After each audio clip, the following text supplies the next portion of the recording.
രാജ്യം കൂടിയാണ് ഒമാൻ. അതിന് പിന്നെ ഈ ഫെബ്രുവരി ഒമാനെതിരെ ട്രംപ് ഒരു പ്രസ്താവന നടത്തി എന്നുള്ളതാണ്. ട്രംപ് പറയുന്നതനുസരിച്ചാണെങ്കിൽ മറ്റ് രാജ്യങ്ങളെ പോലെ ഒമാനും നിലപാട് സ്വീകരിക്കണം എന്നതാണ് അദ്ദേഹം പറഞ്ഞതിന്റെ ഒരു ആകെത്തുക എന്ന് പറയുന്നത്. പക്ഷേ മറ്റൊരു രാജ്യം എന്ത് നിലപാട് സ്വീകരിക്കണം, എന്താണ് അവർ പറയേണ്ടത്, എന്താണ് അവർ ചെയ്യേണ്ടത് എന്ന് തീരുമാനിക്കാൻ ധാർമ്മികമായി ട്രംപിന് എന്താണ് അവകാശം എന്ന ചോദ്യം പ്രസക്തമാണ്. അതിനിടയിലാണ് മറ്റു രാജ്യങ്ങളെ പോലെ നിലപാടെടുക്കണമെന്ന് പറയുന്നത് ഗൾഫ് രാജ്യങ്ങൾക്കിടയിൽ വലിയ അതിർത്തിക്ക് കൂടി ഇടയാക്കിയിട്ടുണ്ട്. ഇങ്ങനെയൊരു സാഹചര്യത്തിൽ ട്രംപ് ഒരു കരാറിലേക്ക് എത്തും എന്ന് ഉറപ്പിച്ചു പറയാൻ സാധിക്കുമോ? അനീസ, ഒന്നും ഞാൻ നേരത്തെ സൂചിപ്പിച്ചതുപോലെ ട്രംപ് ആയതുകൊണ്ടും ട്രംപിന്റെ സമീപനങ്ങളും നിലപാടും തീരുമാനവും അടിക്കടി മാറുന്നത് കൊണ്ടും ഒരു കരാർ പുറക്കുമെന്നോ അല്ലെങ്കിൽ ആ കരാറിലൂടെ ഈ മേഖലയിൽ ഒരു സമാധാനം കൈവരുമെന്നോ ഇറാനെതിരായിട്ടുള്ള ആക്രമണത്തിൽ നിന്ന് ട്രംപ് ഇനി കരാർ വന്നാൽ പോലും പിന്മാറുമോ എന്നതുൾപ്പെടെയുള്ള ചോദ്യങ്ങൾക്ക് ആർക്കും തന്നെ ഒരു തൃപ്തികരമായിട്ടുള്ള ഉത്തരം നൽകാൻ സാധിക്കുകയില്ല. കാരണം ട്രംപിന്റെ സ്വഭാവവും സമീപനങ്ങളും ഇതുവരെയുള്ളത് പിന്നെ അത് തന്നെയാണ് തെളിയിക്കുന്നത്. ഇറാൻ പ്രതിസന്ധിയുമായി ബന്ധപ്പെട്ട് അദ്ദേഹം അടിക്കടി നടത്തിക്കൊണ്ടിരിക്കുന്ന നിലപാടുകൾ, വിരുദ്ധമായിട്ടുള്ള പ്രസ്താവനകൾ, പ്രതികരണങ്ങൾ ഇതൊക്കെയും ആവർത്തിച്ചു കൊണ്ടിരിക്കുന്ന സാഹചര്യത്തിൽ എത്ര കണ്ട് സമാധാനം പുലരുമെന്ന കാര്യം വ്യക്തമല്ല. ഞാൻ നേരത്തെ സൂചിപ്പിച്ചതുപോലെ ഒമാൻ എന്നത് ഈ മേഖലയിലെ അമേരിക്കയുടെ ഏറ്റവും വലിയ ഒരു സഖ്യകക്ഷിയാണ്. നിർണായകമായിട്ടുള്ള ഒരു പങ്കാളിത്തം അമേരിക്കയുമായിട്ട് തുടർന്നു വരുന്ന ഒരു രാജ്യമാണ്. അപ്പോൾ ഇറാനോടുള്ള അതേ സമീപനമാണ് പിന്നെ ഒമാന്റെ കാര്യത്തിലും സ്വീകരിക്കുക എന്ന അർത്ഥത്തിലുള്ള ഒരു പ്രതികരണമാണ് ട്രംപിന്റെ ഭാഗത്തുനിന്നുണ്ടായത്. അതായത് ഹോർമസ് കടലിടുക്കിൽ ഒരു നിരക്കുള്ള ചുങ്കം ഏർപ്പെടുത്തുന്നത് ഉൾപ്പെടെയുള്ള ഒരു നടപടിയും അംഗീകരിക്കാൻ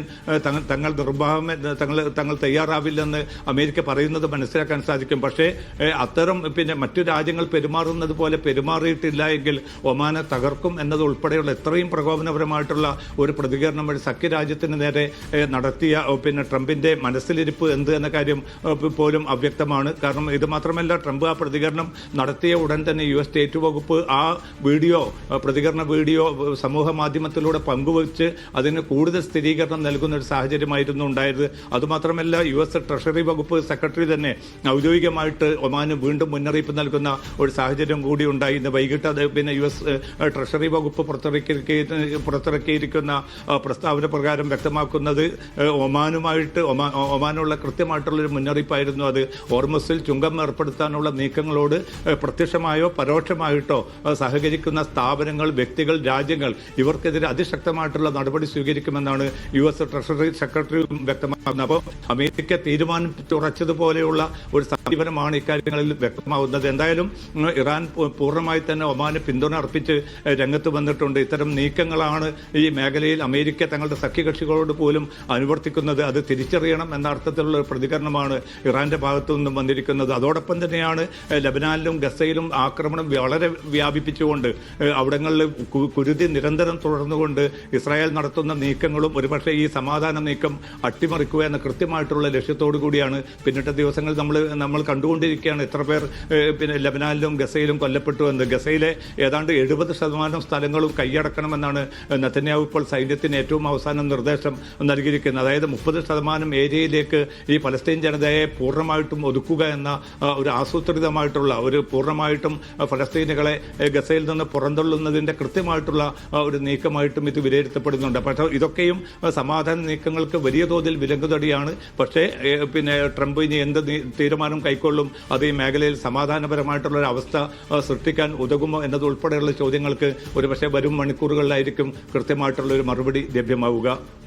അനീഷ, ഒരു കാര്യം കൂടി, പൊതുവെ ഈ ഉയർന്നൊരു വിമർശനം എന്ന് പറയുന്നത് ട്രംപിന് ഈ കരാറിലെത്താൻ ഒരു ആശയോ അങ്ങനെ ഒരു കാര്യങ്ങളുമില്ല, മറിച്ച് ഈ ആഗോള വിപണിയിൽ ഉണ്ടാകുന്ന മാറ്റങ്ങളെ അത് US അനുകൂലമാക്കി എടുക്കുക എന്നത് മാത്രമാണ് ട്രംപിന്റെ ലക്ഷ്യം. ഇപ്പോൾ ഒരു കരാറിലേക്ക് എത്തുന്നു എന്ന് കേട്ടയുടനെ എണ്ണവിലയിൽ ഉണ്ടാകുന്ന മാറ്റങ്ങൾ നമുക്ക് മുമ്പിലുണ്ട്. പ്രത്യേകിച്ച് $100 മുകളിലെത്തിയ എണ്ണവില അത് പിന്നീട് കരാറിലേക്ക് എത്തുന്നു എന്ന സൂചന ലഭിച്ച ഉടനെ തന്നെ അത് കുറയുന്നതൊക്കെ നമ്മൾ കണ്ടതാണ്. അങ്ങനെയുള്ള സാധ്യതകളെ ട്രംപ് പ്രയോജനപ്പെടുന്നു. അതുകൊണ്ടാണ് കരാറിലേക്ക് എത്തിയെന്ന സൂചനകളൊക്കെ പടച്ചുവിടുന്നത് എന്നൊരു വിമർശനം ട്രംപിനെതിരെ ശക്തമാണ്. പക്ഷേ ഈ പറഞ്ഞതുപോലെ തന്നെ അതിനിടയിലാണ് ഒരു വശത്ത് ആക്രമണങ്ങൾ നടക്കുകയും ചെയ്യുന്നു എന്നുള്ളത്. ഈ ലബനാനെ കരാറിലേക്ക് കൊണ്ടുവരണം എന്നുള്ളതാണ് ഇറാൻ പ്രധാനമായും മുന്നോട്ട് വെച്ചിട്ടുള്ള ഒരു കാര്യമെന്ന് പറയുന്നത്. പക്ഷേ ഇപ്പോഴത്തെ ലബനാനിലും ആക്രമണങ്ങൾ തുടർന്നുകൊണ്ടേയിരിക്കുകയാണ്.